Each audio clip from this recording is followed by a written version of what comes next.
In this guide, I'm going to show you how you can use the firing range here in Black Ops 7. Before we do dive into this guide, make sure to like the video and subscribe to the channel with all notifications on. It really does help the channel. It lets us know that you want more content like this. We'd greatly appreciate it. And if at any point through this guide you do have any questions, just ask them down in the comment section below and we can help you out further. I'm going to be doing my best to reply to every single comment down there. Now, the firing range has obviously been in previous Call of Duty games, but in Black Ops 7, it's been newly reintroduced and it's very useful for testing out weapons.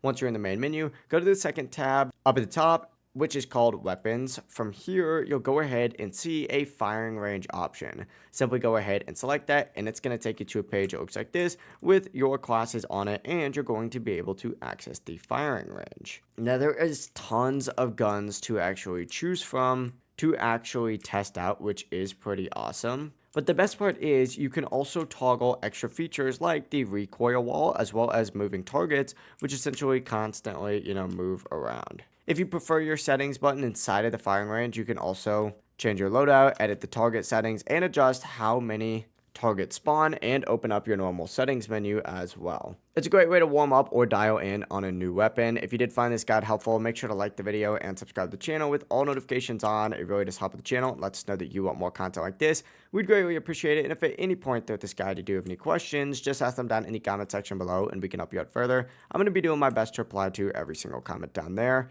Have a great rest of your day though. Peace.